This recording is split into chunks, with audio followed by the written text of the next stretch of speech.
রাসূল সাল্লাল্লাহু আলাইহি ওয়াসাল্লাম ইরশাদ করেন, আস-সাওমু জান্নাতুম মিনান নার। জাহান্নাম থেকে বাঁচার ঢাল স্বরূপ ব্যবহার হবে রোজা। আমার আল্লাহর জান্নাতের 8টি দরজা রয়েছে, তার মধ্যে অন্যতম একটি দরজার নাম হলো রায়্যান। আল্লাহ রাসূল সাল্লাল্লাহু আলাইহি ওয়াসাল্লাম বলেন, লা ইয়াদখুলুহু ইল্লা সাইমুন। ওই রায়্যান নামক দরজা দিয়ে শুধুমাত্র রোজাদাররাই প্রবেশ করবে। সুবহানাল্লাহ। এই জন্যই তো রোজা রাখেন, ঠিক না? যদি বলেন 7-8 লাখ টাকা দিয়া কেন হজ করতে যান, উদ্দেশ্য আছে না নাই? লাভের জন্যই তো যান, ঠিক না? এই যে এখানে আসছেন লাভের জন্য আসছেন। লাভ যদি না থাকতো রাতের আরামের ঘুম হারাম করে প্রচণ্ড শীতের রজনীতে মাটিতে বসে বসে আলোচনা শুনতেন না। এখানেও লাভ আছে।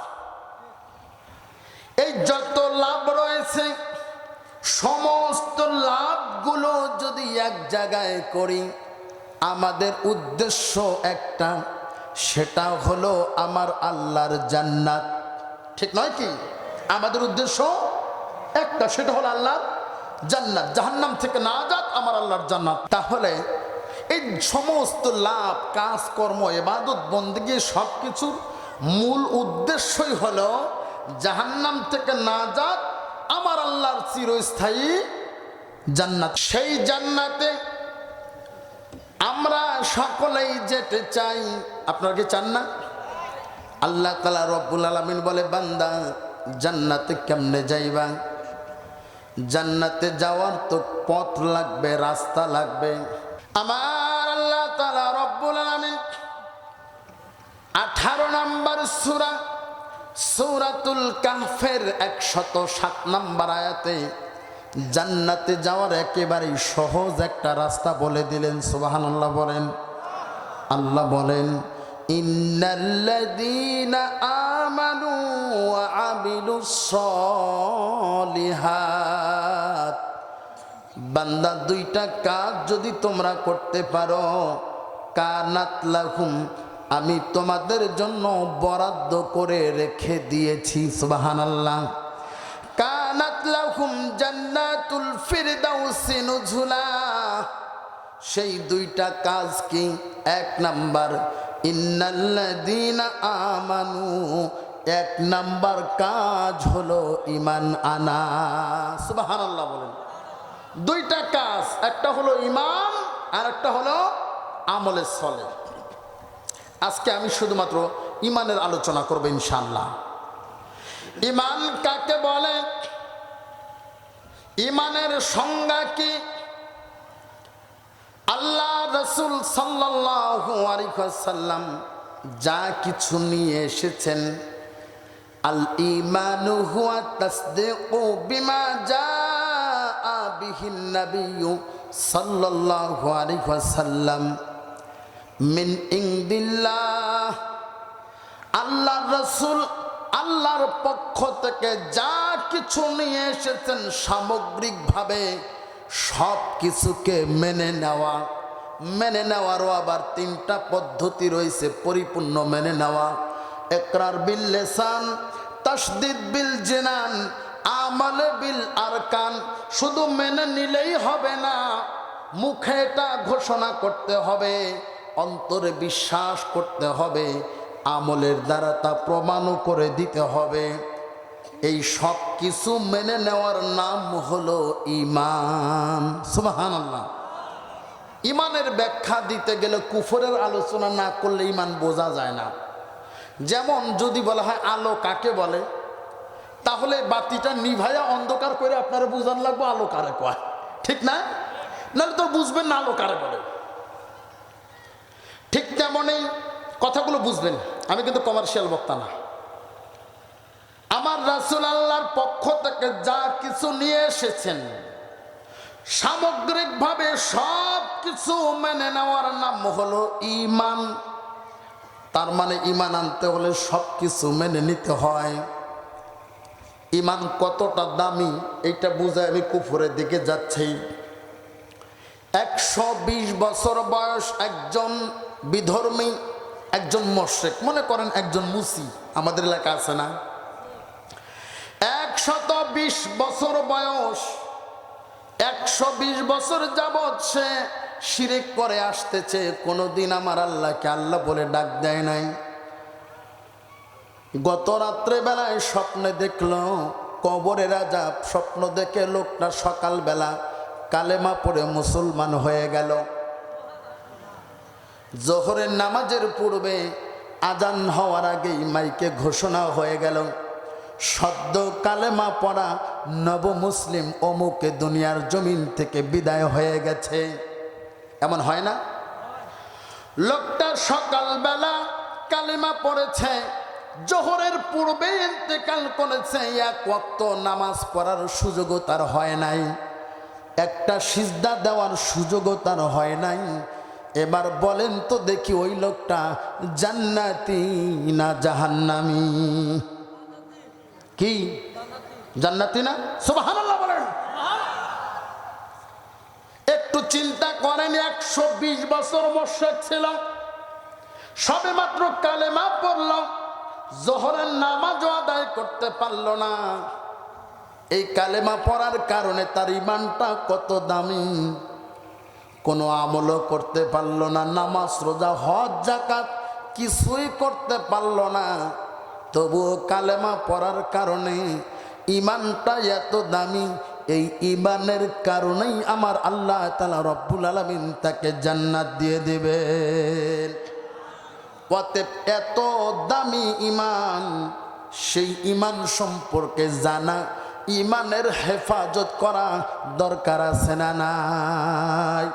আমার দেশের মানুষ নামাজ ভঙ্গের কারণ মুখস্থ করে, রোজা ভঙ্গের কারণ মুখস্থ করে, ওযু ভঙ্গের কারণ মুখস্থ করে। যদি প্রশ্ন করা হয় ইমান ভঙ্গের কারণ কয়টি, আমার বিশ্বাস সাধারণ মানুষ তো দূরের কথা, অনেক আলেমও বলতে পারবে না। ঠিক আছে তো? অথচ এটা আগে মুখস্থ করা দরকার ছিল। দামি ইমান যেন সহজে ভেঙে না যায়, দামি ইমান যেন সহজে ভেঙে না যায়। আমার বাবাজিরা এবার আসলে ইমান ভঙ্গের কারণ, মৌলিক কারণ হলো 3টা। মৌলিক কারণ কয়টা?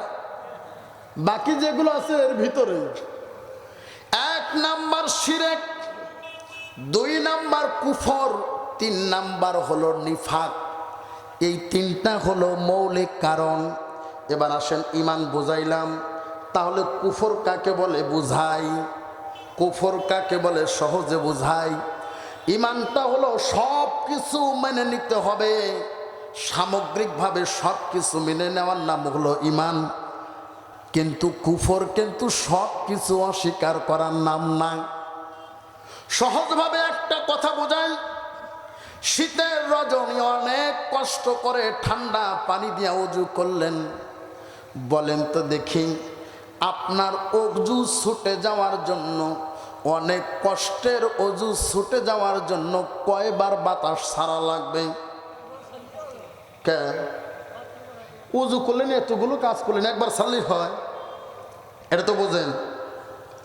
যারা স্কুলে পড়েছেন 2 পৃষ্ঠার অঙ্ক, 2 পৃষ্ঠার অঙ্ক বরাবর ঠিক ছিল, শুধু একটা জায়গায় যোগের জায়গায় বিয়োগ দিছেন, ফলাফল 0।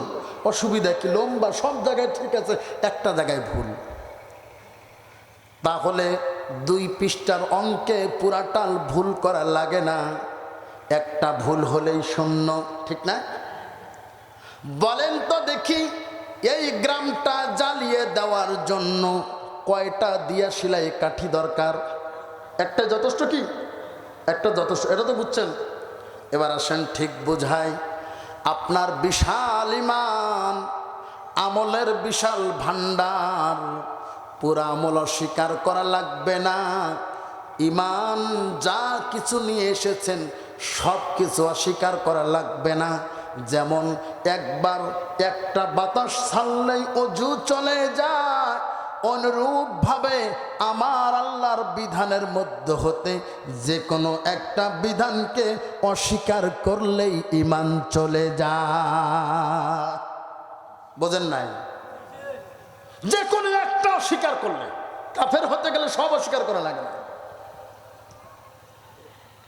তাহলে কথাগুলো বোঝেন। আমাদের সমাজের এক শ্রেণীর মানুষ ইতিপূর্বে ক্ষমতায় যারা ছিল, তাদের দলের যারা ছিল, তারা বলে রাষ্ট্র ধর্ম ইসলাম মানি না। অথচ আমার আল্লাহ বললেন ইন্নাদ-দীনা ইনদাল্লাহিল ইসলাম, আমার আল্লাহর মনোনীত ধর্মই হলো ইসলাম। এটা কি শুধুমাত্র সৌদি আরবের জন্য? কথা বলেন।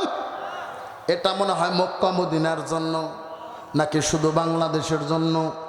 সারা বিশ্ব জাহানের জন্য। শুধু বিশ্ব জাহান নয়, জান্নাত জাহান্নাম, ভূমণ্ডল নবমণ্ডল, সমস্ত জাহানের জন্য, দুনিয়া এবং আখেরা উভয় জগতের জন্য আমার আল্লাহর মনোনীত ধর্ম হলো ইসলাম। ঠিক নয় কি? অতএব একবার বাতাস ছাড়লে যদি ওযু চলে যায়, আমার আল্লাহর মনোনীত ধর্ম ইসলামকে অস্বীকার করলে ওটা মোমেন থাকে কিসের যুক্তিতে? কথা বলে না। ওটা মোমেন না কাফের? কারো বুকের পাটা থাকলে যেন আমার সামনে দাঁড়ায়। আমি বহু জায়গায় বলেছি, কোরআনুল কারীমের পুরা কোরআনকে অস্বীকার করা লাগবে না। যে কোনো একটা আয়াতকে যদি কেউ অস্বীকার করে, এই আয়াতটা আমাদের বিপক্ষে যায়, আমরা মানি না, ওটা মোমেন না কাফের? আচ্ছা বলেন তো দেখি, প্রথম দলিল দিচ্ছে, কাদিয়ানীরা কাফের না মুসলমান? কেন কাদিয়ানীরা কাফের? কেন কাফের? তারা গোলাম আহমদ কাদিয়ানীকে নবী মানে। ওরা কিন্তু আখিরি নবীকে অস্বীকার করে না। ওরা কিন্তু আখিরি নবী মুহাম্মদ সাল্লাল্লাহু আলাইহি সাল্লাম তাকে কিন্তু অস্বীকার করে না। পুরা কোরআনটা অস্বীকার করে না। ওরা নামাজ পড়ে, রোজা রাখে, হজ করে, যাকাতও দেয়, সবই করে আমাদের মতো। কোরআনুল কারীমেরটা তারা পুরাটাই মানে। শুধু কোরআনুল কারীমের একটা আয়াতের দুইটা শব্দ মানে না। ঠিক না হুজুর? মা কানা মুহাম্মাদুন আবা আহাদিন মির রিজালিকুম ওয়ালাকির রাসূলুল্লাহি ওয়া খাতামান নাবিয়্যিন। এই যে ওয়া খাতামান নাবিয়্যিন এতটুকু মানে না, দুইটা শব্দ। কয়টা? কোরআনুল কারীমের দুইটা শব্দকে অস্বীকার করার কারণে যদি কাদিয়ানীরা চূড়ান্তভাবে কাফের হয়ে যায়, তাহলে যারা আমার আল্লাহর 250 আয়াত ইসলামী রাজনীতির একটা নয়, দুইটা নয়, 250 আয়াতকে যারা অস্বীকার করে, আল্লাহে আল্লাহর কসম করে বলি, আবু জেহেল যেমন কাফের, ওরাও ঠিক তেমনি কাফের। ঠিক আছে তো? ফতোয়া দেওয়ার সময় একটু সতর্কতা অবলম্বন করা লাগবে। এবার বলেন, কাফেরদের জানাজা পড়া জায়েজ আছে? কথা বলেন।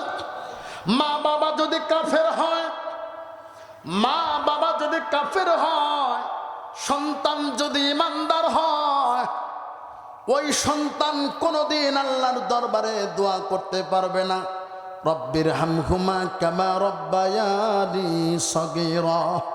এই দোয়া সন্তানই করতে পারবে না, কেননা মা বাবা কাফের। মা বাবা কাফের হওয়ার কারণে যদি তাদের জন্য দোয়া পড়া, জানাজা পড়া হারাম হয়, যারা 15টা বছর ইসলামী রাজনীতিকে কমপ্লিটলি যারা অস্বীকার করেছে, ঠিক না? কমপ্লিটলি যারা অস্বীকার করেছে, রাষ্ট্র ধর্ম ইসলাম যারা মানতে চায় না, আল্লাহর কোরআন হাতে নিয়ে বলি, চেহারা সুরতে মুসলমান হলেও আসলে ওরা মুসলমান না। আমার আল্লাহ বলেন ফাউলাইকা হুমুল কাফিরুন, ওরা হলো কাফেরদের সরদার। অতএব ওরা মারা গেলে ওদের জানাজা পড়াও জায়েজ নাই। ঠিক আছে তো ফতোয়া? তাহলে বুঝছেন তো, ঈমান আনতে গেলে